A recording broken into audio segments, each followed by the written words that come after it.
Good evening. We will have a look at DNR shares, words from the state police, and your local stories, sports, and weather coming up here on 18 WJTS News.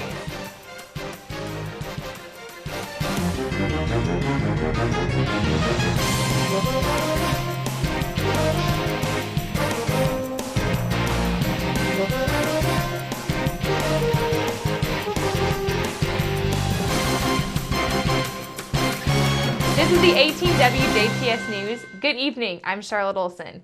A St. Anthony man suffered minor injuries in a one-vehicle accident on Jasper's southeast side early this morning. Jasper police say just before 6 a.m., 71-year-old Herbert Berkey of St. Anthony was northbound on 3rd Avenue and had just passed Meridian Road when his pickup truck ran off the roadway and into a ditch just north of the Sunset Sitco station. Berkey could not come with an explanation for police as to what caused him to drive off into the ditch, saying he could not recall what had actually happened. Police say Berkey suffered injuries to his face and right arm in the crash, but refused treatment from Memorial Emergency Medical Services. No charges were filed, and damage to Berkey's pickup was estimated by police at $3,000. DNR shares timber sales revenue with 16 counties, 5 locally. The Division Forestry for the Indiana Department of Natural Resources has notified 16 counties, include 5 locally, that they will receive shares of nearly $442,000 to help support public safety efforts of rural and volunteer fire departments. The state's Division of Forestry allocates 15% of timber sale revenue from state forests to counties in which harvests occur. Each county shares the funds it receives with rural and volunteer fire departments that help to maintain a cooperative agreement with the DNR's Fire Control Headquarters. The money distributed is a record for the program despite a dip in the volume of timber sold during the last fiscal year. Higher timber prices and the timing of the payments to the DNR contributed to the record funding.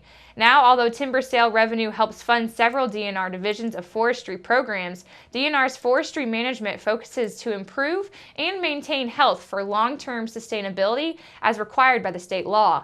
DNR forestry management practices are based on the best science and nationally accepted standards and are conducted in a certified sustainable manner that earns continued approval from the Sustainable Forestry Initiative and the Forest Stewardship Council. Local counties receiving funds include Du Bois, who will be allotted just over $1,800, Crawford County at just over $11,600, Martin just over $14,000, Perry more than $15,000, and Pike County will receive over $20,500 in timber sales revenue.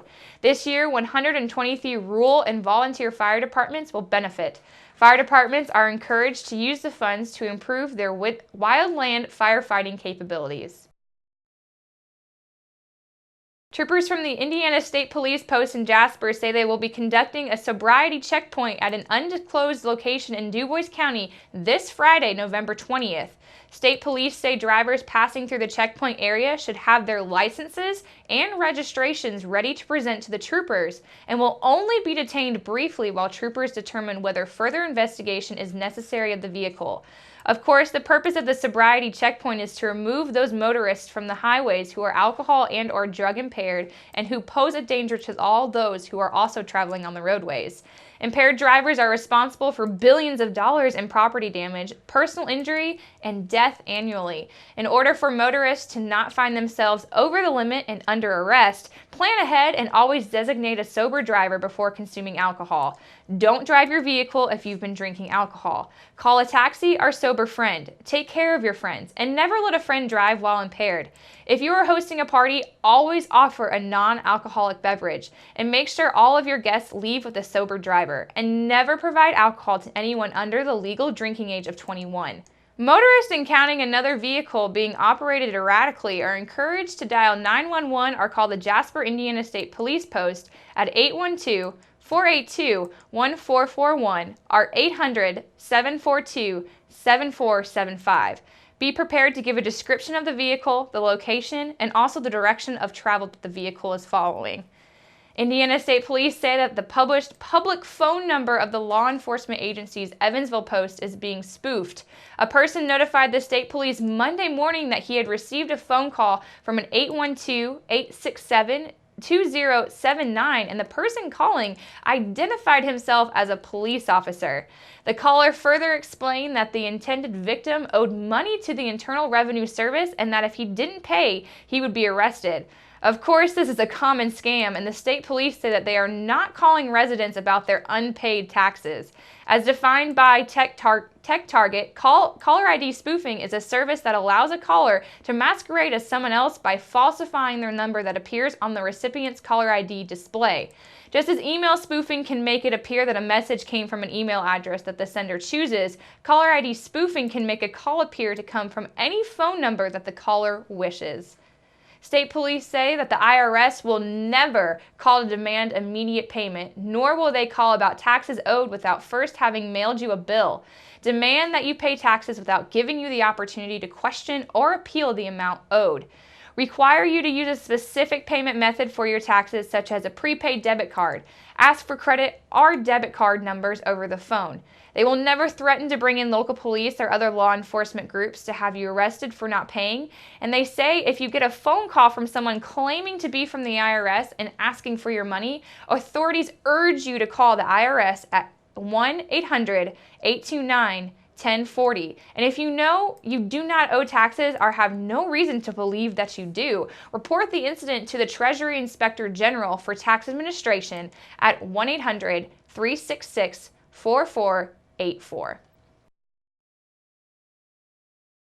Former Representative Lee Hamilton of Indiana is being awarded the Presidential Medal of Freedom.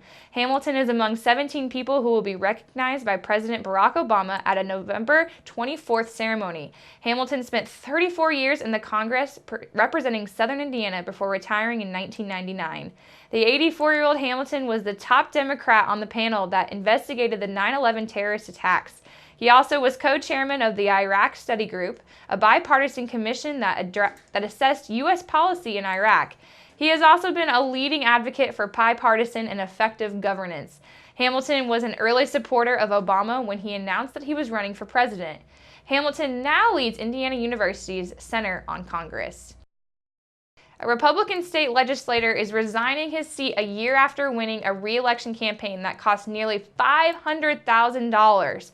Representative Matt Ubelor of Bloomfield announced Monday that he was resigning from the Indiana House effective December 1st to focus on other business opportunities. Ubelor was first elected in 2010 and represented District 62, which covers parts of Greene, Monroe, Martin, and Davies County in rural southwestern Indiana. Ubelor was the operations manager of a Peabody Energy coal mine that closed in 2014. He won re-election last year with 55% of the vote after a campaign that included ads on Indianapolis television stations for Ubelor and his Democratic opponent. Republican committeemen will select someone to complete Ubelor's term, which ends with the 2016 election.